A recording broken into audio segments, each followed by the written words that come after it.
ሰላም ውድ የዩቲዩብ ቤተሰቦች እንኳን ወደ ሌላ ቪዲዮ በሰላም መጣችሁ። በዛሬው ጉብኝታችን የምንገኘው ሴምሲ አካባቢ ሲሆን ይህንን በአይነቱ ለየት ያለ G+2 የሆነ ቤት ነው ማስጎብኛችሁ። ይህንን ቤት የምናገኘው ከስኩል ኦፍ ቱሞሮ ጀርባ ሲሆን ሴምሲ አካባቢ ነው። እንግዲህ ሙሉ ኢንፎርሜሽን ደግሞ ዲስክሪፕሽን ላይ ያስቀምጥላችኋለሁ። እንግዲህ ይሄ ቤት እንደምታዩት በጣም የሚያምርና G+2 የሆነ ሰፊ ቤት ነው። ውስጥ ደግሞ ስንገባ በጣም የሚያማምሩ ክፍሎች አሉት፣ እሱን እናያለን። ይህ ቤት 6 መኝታ ክፍልና 7 መታጠቢያ ክፍሎች አሉት። 250 ካሬ ላይ የተገነባ በጣም የሚያምር ቤት ነው። በዚህ በኩል ስንሄድ ደግሞ ሰፊ የሆነ ሰርቪስ ክፍል አለው ማለት ነው። ሰርቪሱ ክፍል ክሎስድ ኪችን ይይዛል። አጠቃላይ 2 ኪችን አለው፣ 3 ሳሎኖች አሉት። እንግዲህ በጣም የሚያምር ቤት ነው ማለት ነው። ጉብኝታችንን ከግቢው ስንጀምር ይሄንን ሰፊ የሆነ ግቢ እናገኛለን። እስከ 5 መኪና መያዝ የሚችል በጣም ሰፊ የሆነ ግቢ ነው። እንደምታዩት ስፋቱ ማየት ትችላላችሁ ማለት ነው። ይሄ ደግሞ ቀለል ያለ ባልከኒ ሲሆን የዋናው የመኖሪያ ክፍል ባልከኒ ነው ማለት ነው። እሱን ከውስጥ አሳያችኋለሁ እንዳይመስል። እዛ ጋር ደግሞ ቀለል ያለ የመናፈሻ ቦታም ወይም የአትክልት ቦታ አለን ማለት ነው። እንግዲህ ይህ ቤት ግቢው ይሄንን ይመስላል ማለት ነው። አሁን ደግሞ ወደ ውስጥ እንግባና ያሉትን ክፍሎች እንመልከት። ጉብኝታችንን ከመጀመራችን በፊት ደግሞ ይሄንን ቻናል ሰብስክራይብ እያደረጋችሁ ቪዲዮ ማየታችሁን አትርሱ። ይህን ቤት መግዛት ለምትፈልጉ የምትጠቀሙት ስልክ ቁጥር ይሄ ሲሆን እንደዚህ አይነትና ሌሎችንም ቤቶች ለማስተዋወቅ ከፈለጋችሁ ደግሞ የምትጠቀሙት ስልክ ከታች ያለውን ይሆናል። አሁን ደግሞ ወደ ጉብኝታችን እንሂድ። አሁን እንግዲህ ወደ ውስጥ ገብተናል። እንደገባን የምናገኘው ዋናውን ሊቪንግ ሩም ነው። ይሄኛው ቤት እንደነገርኳችሁ በጣም የሚያምር ለየት ያለና ላይን በጣም የሚማርክ ቤት ሲሆን እንደምታዩት ከላይ ያለው ላይቲንግ በጣም ለየት ያለ ነው። እስከዛሬ ካየናቸው ቤቶች ለየት ያለ ነው። ፍሎሪንጉም በጣም ነው የሚያምረው። እንደምታዩት ሳሎኑ ደግሞ ዋናው በጣም ሰፊ የሆነ ሳሎን ነው። በዚህ በኩል አነስ ያለ ባልከኒ ያለን የውጭውን ቦታ ማየት የምንችልበት ቦታ ነው። ስለ ግቢው ቅድም እንደነገርኳችሁ እንግዲህ በጣም ሰፊ የሆነ ቦታ ነው። እዚህ ጋር ዋናውን የሳሎን ቦታ ማድረግ የምንችል ሲሆን እንግዲህ ሰፊ ቦታ አለን። እዚህ ጋር ደግሞ የዳይኒንጉን ኤሪያ ቦታ እናገኛለን ማለት ነው። እንደምታዩት በጣም ሰፊ ነው። እስከ 10 ድረስ ሰው መያዝ የሚችል ጠረጴዛ እዚህ ጋር አድርጋችሁ እንደ ምግብ መመገቢያ ቦታ መጠቀም ትችላላችሁ። ከዚህ ጀርባ አንድ መኝታ ክፍል አለ፣ እሱን አሳያችኋለሁ። ላይቲንጉ እንደነገርኳችሁ ነው። እዚህ ጋር ደግሞ አሪፍ የሆነ የሚያምር ቴክስቸር አለው፣ ለቤቱ ውበት ሰጥቶታል። እዚህ ጋር የመስታወት ቦታ እናገኛለን። እንደምታዩት ነው። እንግዲህ ወደዛ ስንሄድ ደግሞ እሱን ላሳያችሁ። እዚህ ጋር ኦፕን ኪችን አለ። እንደምታዩት እንግዲህ በቂ የሆነ ቀለል ያለች ኦፕን ኪችን ናት። እዚህ ጋር የደረጃውን ቦታ የምናገኝ ሲሆን ይህንን የቴክስቸሩን ቦታ ወይም የመስታወቱን ቦታ ደግሞ በዚህ በኩልም ተጨማሪ ሆኖ እናገኘዋለን። ላይ ወተን ያለው የምናይ ሲሆን እዚህ ጋር ደግሞ እንደምታዩት በጣም የሚያምር ኦፕን ኪችን ነው። ዋይት ቶን አለው። በዚህ በኩል የፍሪጅ ቦታ አለን። ከላይ እንደምታዩት የተለያዩ የእቃ ማስቀመጫ ቦታዎች አሉት። ይሄኛው የእቃ ማጠቢያ ቦታ ነው። በዚህ በኩልም ሰፊ የሆነ የምግብ ማቅረቢያ ቦታ አለው ማለት ነው። እንደምታዩትም በጣም የሚያምር ቦታ ነው። ወደዚህ ስንሄድ የሰርቪሱን ቦታ እናገኛለን። ከዛ በፊት ግን እዚህ ጋር የምናገኘው ይሄንን የዋናው መኖሪያ ክፍል የመታጠቢያ ክፍል ይሆናል ማለት ነው። በቂ የሆነ ባዝሩም ነው ማለት ነው። እዚህ ጋር የነገርኳችሁን መኝታ ክፍል ነው የምናገኘው። የሰራተኛ መኝታ ክፍል መሆን ይችላል። እናንተ ለፈለጋችሁ መጠቀም ትችላላችሁ። ለእንግዳ ማረፊያ መሆን የሚችል ክፍል ነው። እንደምታዩት በጣም ሰፊ የሆነ ክፍል ነው። እዚህ ጋር ደግሞ የተሟላ የራሱ የልብስ ማስቀመጫ ሳጥን አለው ማለት ነው። በዚህ በኩል ደግሞ አሪፍ የሆነ የተፈጥሮ ብርሃን ይገባልናል። በጀርባ በኩል ደግሞ የሰርቪሱን ክፍል እናገኛለን ማለት ነው። እንግዲህ ይህ ሳሎን ይህ ቤት የመጀመሪያው ፍሎር ይሄንን ይመስላል። እንግዲህ በዚህ ደግሞ ስንወጣ ሰፊ የሆነውን ሰርቪስ ክፍል ነው የምናገኘው። እንደምታዩት አሪፍ የሆነ በቂ የሆነ ስፔስ አለን። በዚህ በኩል ተጨማሪ ቦታዎች አሉ፣ እንደመናፈሻ መጠቀም ትችላላችሁ። በዛ በኩልም የተለያዩ ቦታዎች አሉ። ጥግ ላይ አንድ መኝታ ክፍል አለ ተጨማሪ። እዚህ ጋር የምናገኘው መታጠቢያ ክፍል ይሆናል። አሁን ደግሞ የምናየው ክሎዝድ ኪችን ይሆናል ማለት ነው። ሁለተኛው ኪችን ነው። እዚህ የተሟላ ስራ መስራት እንችላለን። የእቃ ማጠቢያ ቦታ አለው። በዚህ በኩል አሪፍ የተፈጥሮ ብርሃን ይገባልናል።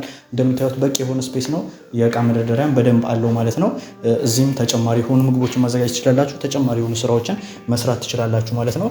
ሰርቪሱ እንግዲህ እንደምታዩት ይህንን ይመስላል። በጣም ቀለል ያለ የሚያምር ቦታ እንደሆነ እርግጠኛ ነኝ። አሁን ደግሞ ወደ ነበርንበት ተመልሰናል። በዚህ በኩል የምናገኘው በር ወደ ውጭው የሚያስወጣን ሲሆን ይሄ ቅድም ወዳየነው ሰርቪስ የሚያስኬድን ነው። ወደፊት ደግሞ ዋናውን ግቢ እናገኝበታለን። እንግዲህ እዚህ ጋር ደግሞ የደረጃውን ቦታ ነው የምናገኘው። ወደ ላይ ወተን ያሉትን ክፍሎች እናያለን። ደረጃው እንደምታዩት ደግሞ ዲዛይኑ በጣም ለየት ያለና የሚያምር ነው። እዚህ ጋር የነገርኳችሁ ቴክስቸር እናገኛለን። ከላይ ያሉት ላይቲንጎች በጣም ያምራሉ። ደረጃው ላይ የተጠቀሙትም ኤልኢዲ ላይቶች ምናምን አሳያችኋለሁ ማለት ነው። እንግዲህ ይህ መኖሪያ ቤት ይህንን ይመስላል ማለት ነው። አሁን ደግሞ ወደ ላይ እንውጣና ያሉትን ክፍሎች እንመልከት። ማስተር ቤድሩም እንደሚመስል አሳያችኋለሁ። ወደ ላይ እንውጣ። አሁን ደግሞ የምንገኘው ፈርስት ፍሎር ላይ ሲሆን እዚህ እንደመጣን ደግሞ የምናገኘው የመጀመሪያው አነስ ያለ ፋሚሊ ሩም ይሆናል። ይሄኛው ሁለተኛው ሳሎን ነው። ላይ ሶስተኛ ሳሎን አለ፣ እሱም በኋላ አሳያችኋለሁ። ወደዚህ ስንመጣ እዚህ ጋር ይሄንን ፍራሽ ነገር አድርጋችሁ እንደ መቀመጫ ቦታ ማድረግ ትችላላችሁ። በጣም አሪፍ ቦታ ነው። በዚህ በኩል አሪፍ የተፈጥሮ ብርሃን ይገባል። እንግዲህ ቪውም ደግሞ አሪፍ የሆነ ቪው አለው። በዚህ በኩል የሼልፍ ቦታ አለ፣ እቃ ማስቀመጫ ቦታ አለ። ከታችም ተጨማሪ እቃ ማስቀመጫ ቦታዎች አሉ። ይህንን ቦታ እንደ መጽሐፍ ማንበቢያ ራሱ መጠቀም ትችላላችሁ። ከላይ ያለው ላይቲንግ ያምራል። እዚህ ጋር ደግሞ ሌላ የተመቸኝ ነገር ደረጃው ላይ ያለው ኤልኢዲ ላይቲንግ ለዚህ ቤት ውበት ሰጥቶታል ማለት ነው። እንግዲህ ይሄ የእጅ መደገፊያው አሪፍ የሆነ ውበት ያለው ነው። ደረጃውም እንደምታዩት ዲዛይኑ በጣም ነው የሚያምረው። ለየት ያለ ቤት ነው። እዚህ ጋር ያለው ዋናው ማስተር ቤድሩም ነው። እሱን ትንሽ ቆይቼ ነው ማሳያችሁ። እዚህ ክፍል ላይ 2 መኝታ ክፍሎች አሉ። ከማስተር ቤድሩሙ ጋር ደግሞ 3 መኝታ ክፍሎች ማለት ነው። በዚህ በኩል ስንሄድ ያው ደረጃው እናገኛለን። ወደ ላይ ያስወጣናል። ይሄኛው የመጀመሪያው የዚህ ፍሎር መኝታ ክፍል ይሆናል ማለት ነው። ይሄኛውን መኝታ ክፍል እንደምታዩት በጣም ሰፊ የሆነ መኝታ ክፍል ነው። እንደምታዩት ለልጆችም ለእንግዳ ማረፊያም በጣም አሪፍ የሆነ መኝታ ክፍል ነው። እዚህ ጋር የተሟላ የልብስ መደርደሪያ ሳጥን አለው። እንደምታዩት ደረጃውን በጠበቀ ማቴሪያል የተሰራ ቤት ነው። ከላይ ያለው ላይቲንግም በጣም የሚያምር ነው። ወደዚህ ስንመጣ ደግሞ ይህንን የተሟላ የመታጠቢያ ክፍል እናገኛለን ማለት ነው። የዎኪንግ ሻወር አለው። የእጅ መታጠቢያ ቦታ፣ ቶይሌት አለው። ሙሉ የተሟላ የመታጠቢያ ቦታ ነው። እዚህ ጋር ደግሞ የምናየው አሪፍ የተፈጥሮ ብርሃን ወደዚህ ክፍል ያስገባልናል ማለት ነው። እንግዲህ ይህ መኝታ ክፍል ይህንን ይመስላል ማለት ነው። ወደ ቀጣዩ መኝታ ክፍል ስንሄድ ደግሞ እዚህ ጋር የምናገኘው ሲሆን እሱም ደግሞ ከመጀመሪያው ባልተናነሰ በጣም ሰፊ የሆነ መኝታ ክፍል ነው። እንግዲህ እንደምታዩት ነው። እንግዲህ ይሄኛው ክፍል ይህንን ይመስላል።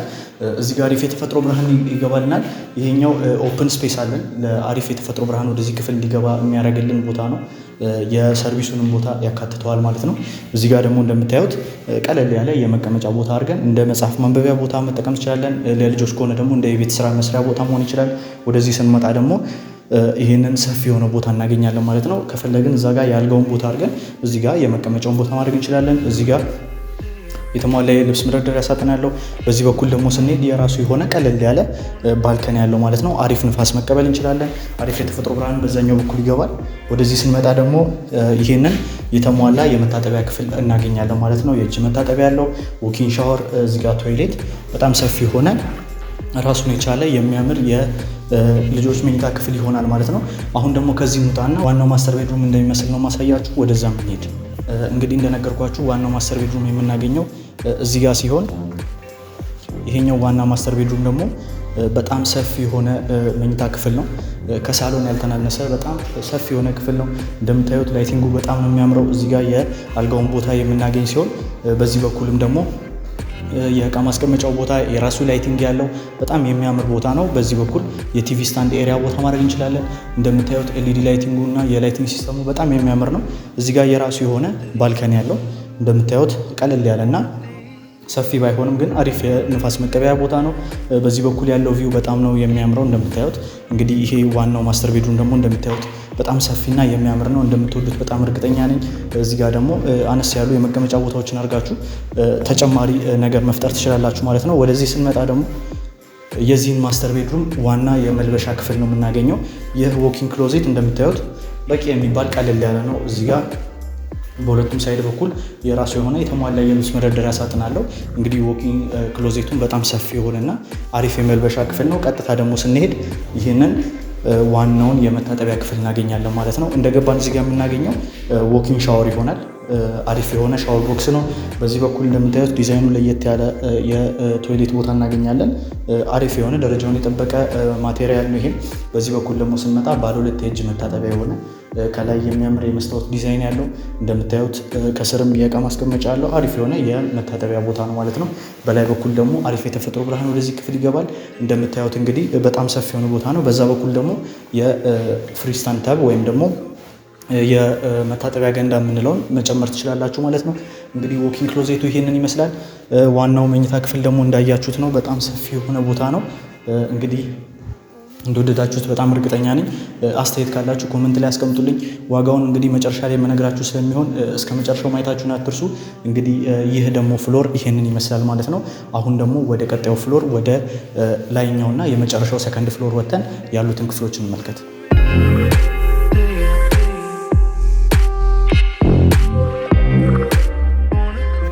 እሺ አሁን ደግሞ የምንገኘው ሰከንድ ፍሎር ላይ ሲሆን የዚህ ቤት የመጨረሻው ፍሎር ይሆናል ማለት ነው። እዚህ እንደደረስን የምናገኘው ይህንን ሰፊ የሆነ ሳሎን ይሆናል። ይሄኛው ሳሎን እንደ ሶስተኛ ሳሎን የሚያገለግለው በታች አንድ ፋሚሊ ሩም ስላሳያችሁ ማለት ነው። እንግዲህ እንደምታዩት ይህ ሳሎን በጣም ሰፊ የሆነ ቦታ ነው። እንደ ኢንተርቴንመንት ሩም መሆን ይችላል። በዚህ በኩል ደግሞ ስንሄድ 3 መኝታ ክፍል ራሳቸውን የቻለ መታጠቢያ ክፍል ያላቸው አሉ። በዚህ በኩል ደግሞ ይህንን ቀለል ያለ አነስ ያለ ባልካኒ እናገኛለን ማለት ነው። አሪፍ የተፈጥሮ ብርሃን ደግሞ ወደዚህ ክፍል ያስገባልናል። እንግዲህ እንደምታዩት የላይቲንግ ሲስተሙ በጣም የሚያምር ነው። እዚህ ጋር የተጠቀሙት እንግዲህ እንደምታዩት ዲዛይናቸው ለየት ያለና እታችን በደንብ አይታችሁታል ላይቲንጉን እና በጣም የሚያምር ቦታ ነው ማለት ነው። ይሄኛው ደግሞ ሰፊ የሆነ ፒክቸር ዊንዶ አለን። እዚህ ጋርም አሪፍ የተፈጥሮ ብርሃን ያስገባልናል። ወደ ውጭም ደግሞ አሪፍ የሆነ ቪው አለው ማለት ነው። እዚህ ጋርም ደግሞ ተጨማሪ የሆነ የሳሎን ቦታ አላችሁ ማለት ነው። ከፈለጋችሁ ዳይኒንግ ኤሪያ ቦታ ማድረግ ትችላላችሁ። ኢንተርቴንመንት ሩም ስለሆነ ማለት ነው። ወደዚህ ስንቀጥል ደግሞ 3ቱን መኝታ ክፍሎች ነው የምናገኘው። የመጀመሪያው መኝታ ክፍል ይሆናል። ወደ ውስጥ ደግሞ ስንገባ ዲዛይኑ ታች ካለው መኝታ ክፍል ጋር ተመሳሳይነት አለው። እንግዲህ እንደምታዩት በጣም ሰፊ የሆነ ክፍል ነው። ላይቲንጉ ያምራል። በዚህ በኩል ደግሞ የተሟላ የልብስ ማስቀመጫ ሳጥን አለው ማለት ነው። ወደዚህ ስንመጣ ደግሞ ሙሉ ደረጃውን የጠበቀ መታጠቢያ ክፍል አለን። የእጅ መታጠቢያ ክፍል እንደምታዩት ሙሉ ነገር የተሟላለት ነው። በዛ በኩል ደግሞ ኦፕን የሆነውን ስፔስ እናያለን ማለት ነው። በዚህ ደግሞ አሪፍ የተፈጥሮ ብርሃን ወደዚህ ክፍል ይገባልናል ማለት ነው። ከዚህ ክፍል ወተን ደግሞ ስንቀጥል ሁለቱን የቀሩትን መኝታ ክፍሎች ነው የምናገኘው። ሁለተኛው መኝታ ክፍል ደግሞ ይሄ ይሆናል ማለት ነው። ውስጥ ስንገባ ይህንን ሰፊ ክፍል እናገኛለን። ይሄኛው መኝታ ክፍል የራሱ የልብስ መደርደሪያ ሳጥን ባይኖረው እናንተ ግን መጨመር ትችላላችሁ። እንግዲህ ስፔሱ እንደምታዩት በጣም ሰፊ የሆነ ቦታ ነው። 2 አልጋ መያዝ የሚችል አይነት ስፔስ አለው። ለ2 ልጆች መሆን ይችላል። ከፈለጋችሁም ሰፋ አድርጋችሁ እንደ ሳሎንም ቦታ አድርጋችሁ ሰፊ የሆነ መኝታ ክፍል ማድረግ ትችላላችሁ። እዚህ ጋር የራሱ የሆነ አነስ ያለ ባልከን ያለው አሪፍ የተፈጥሮ ብርሃንም ወደዚህ ክፍል ይገባል፣ አይጨልምም ማለት ነው። ወደ ቀጣዩ ደግሞ ክፍል ስንሄድ ወደዚህኛው መኝታ ክፍል ከመግባታችን በፊት እዚህ ጋር አንድ መታጠቢያ ክፍል እናገኛለን። ይሄኛው መታጠቢያ ክፍል አሁን ላየነው የመኝታ ክፍል እንደ መታጠቢያ ክፍል የሚያገለግል ሲሆን ግን ኮመን ነው። ይሄኛው ዋናው የመኖሪያ ቤትም ወይም ለሳሎኑ የምንገለገለው ይሆናል ማለት ነው። እንግዲህ እንደምታዩት የተሟላ የመታጠቢያ ክፍል ነው። ወደዚህ ስንገባ ደግሞ የመጨረሻውን ክፍል እናገኛለን። እሱም ደግሞ ይሄኛው መኝታ ክፍል ይሆናል ማለት ነው። ክፍሎቹ እያንዳንዱ መኝታ ክፍሎች በጣም ሰፊ የሆኑ ክፍሎች ናቸው። እንደምታዩቸው በጣም በቂ የሆኑ ናቸው። ለልጆች በጣም ሰፊ ናቸው። እዚህ ጋር ደግሞ ራሱን የቻለ የልብስ መደርደሪያ ሳጥን አለው። ማቴሪያሉም አሪፍ ነው። እንደምታዩት እዚህ ጋር ደግሞ ሰፋ ያለ ባልከኒ ያለው ማለት ነው። እንደምታዩት አሪፍ የተፈጥሮ ብርሃንም ያገኛል። በዚህ በኩል ደግሞ የተሟላውን የዚህን ክፍል የመታጠቢያ ክፍል እናገኛለን ማለት ነው። ሁለቱ መኝታ ክፍሎች የራሳቸው የመታጠቢያ ክፍል ያላቸው ሲሆን አንዱ ደግሞ ከዋናው ሊቪንግ ሩም ጋር ኮመን ሼር ያደርጋል ማለት ነው። በዚህ በኩል ደግሞ ይሄንን ኦፕን ስፔስ እናገኛለን። ስካይላይት አለን ከላይ። በዚህ በኩል አሪፍ የተፈጥሮ ብርሃን ይገባል በሁለቱም በኩል ማለት ነው።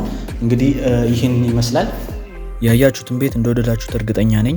ዋጋው ደግሞ ስንት ይሆናል ብላችሁ እያሰባችሁ ከሆነ ይህ ቤት ለሽያጭ የቀረበ ሲሆን በገበያ ላይም በ65 ሚሊዮን የኢትዮጵያ ብር ታገኙታላችሁ። መግዛትና ማናገር ለምትፈልጉ ከታች ያለውን ስልክ ቁጥር መጠቀም ትችላላችሁ። ፉል ኢንፎርሜሽን ዲስክሪፕሽን ላይ አስቀምጥላችኋለሁ። እንደዚህ አይነትና ሌሎችንም ቤቶች ለማስተዋወቅ ከፈለጋችሁ ደግሞ የምትጠቀሙት ስልክ ከታች ያለውን ይሆናል። ቪዲዮ ከተመቻችሁ ደግሞ ላይክ፣ ሼር፣ ሰብስክራይብ ማድረግ አትርሱ። በሌላም ቪዲዮ እስከምንገናኝ ድረስ ቻው።